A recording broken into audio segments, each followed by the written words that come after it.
Hello, this is teacher Oliver C. Silvano. And again, welcome to my blog. For today's video, we will create a tutorial on creating quiz with question types, math multiple choice, and math identification using the system Project Digital Quiz Essentials. Okay, without further ado, we will start the tutorial. Okay, first thing first is we need to open our application, the Project Digital Quiz Essentials. And then, dito pa rin po tayo sa Quiz Maker. And then, for math multiple choice, so click lang po natin tong add exam part, and then we will select from the drop down menu this one, math multiple choice. Okay, pagkatapos niyan, nalabas po yung part 1 ng ating examination, ng ating quiz, indicating part 1 and then identified as math multiple choice. Okay? But anyway, bago natin makalimutan, punta muna tayo sa intro slide, and then papalitan po muna natin yung exam title because by default, untitled quiz po nakalagay. So, for example, sa akin, CSS 12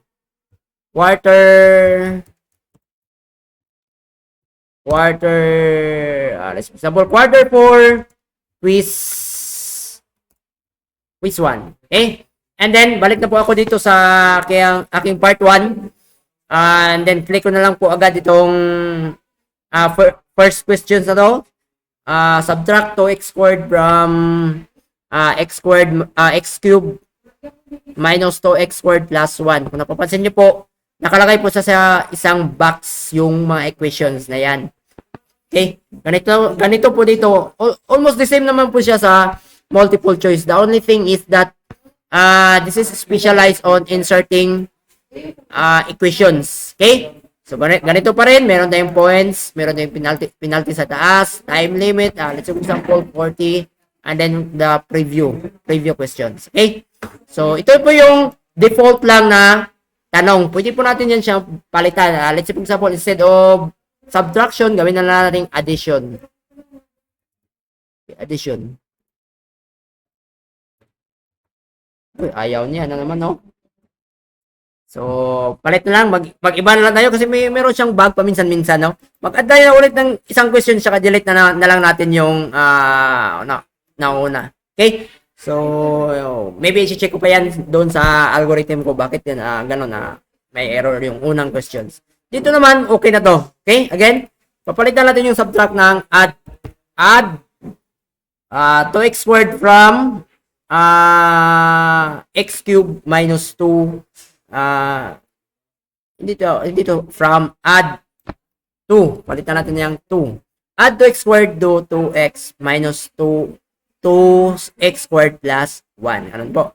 Diba, kung gusto niyo pang mag-add again ng panibagong equation, you can also click this one, add equation, and then pwede tayong makapag-add ng question dito. Pwede naman po meron siyang keyboard na virtual keyboard para design po siya para sa pag-create ng equation or pag-insert ng equation. So, for example, ang equation natin ay f of x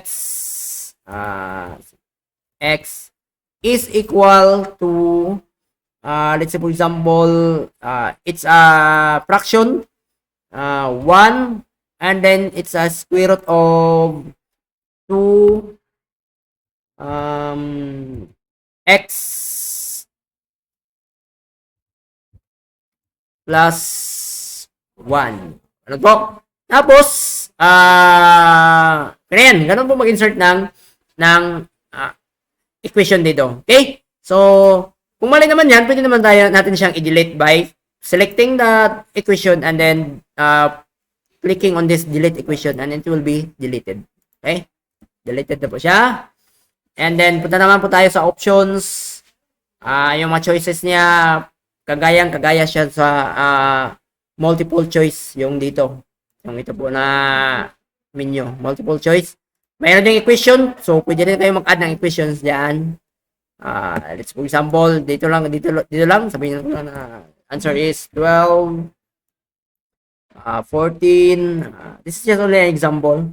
16, and then 10, and then the answer is 12. So let's try to preview that one.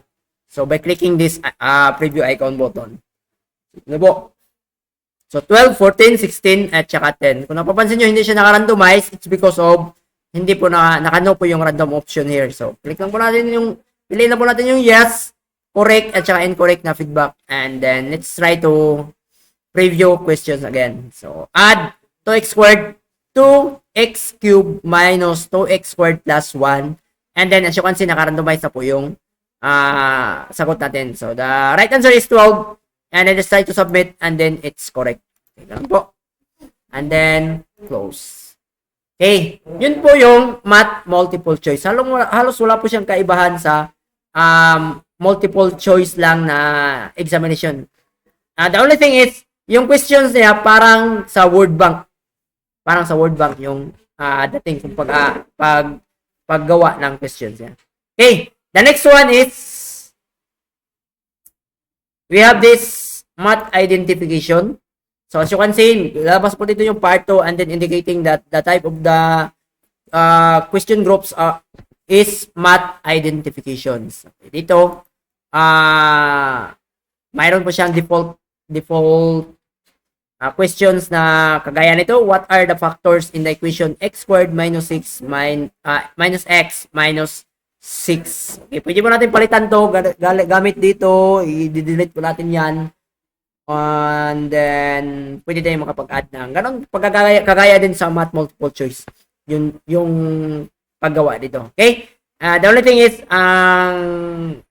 para siyang identification din sa paglagay ng sagot. Okay? If we try to preview this one, by clicking this preview questions, ito na po yung tanong, what are the factors in the equation x squared minus x minus 6? And then, the answer is, it should be x, let's for example, plus, yung nakalagay doon, plus ba or minus? Minus 3? Minus 3, sorry, minus 3, x minus 3, and then close with that parenthesis, and then open a parenthesis, x plus 2, and then close that one, and then submit, and it is correct. So, yun po. Ang ginawa ko lang dito, pinapadali ko na lang po yung pag-entry ng equations. Kasi iba po yung pag-entry ng equation. Kailangan po talaga ng meron siyang viewer, sariling viewer. So, yun po, medyo mahirap ang pag-insert ng equations. No? Sa totoo lang, mahirap po. Halimbawa, pag merong exponent. So, wala po yun sa keyboard natin. Yung normal sa na command sa keyboard, sa computer keyboard natin. So, kailangan talaga mayroon tayong virtual keyboard. At yun ang ginawa ko dito sa math identification at saka sa math multiple choice. Okay? So, mag-add ng questions. Ganon din po. Dito. Pwede din dito. Mag-add ka sa part 1. At then, mag-add ka sa part 2. Yun. Ganon lang po ang same po siya halos ng concept doon sa naunang mga types ng questions dito sa system na to. Okay? So, I think that's all. And thank you for watching. God bless.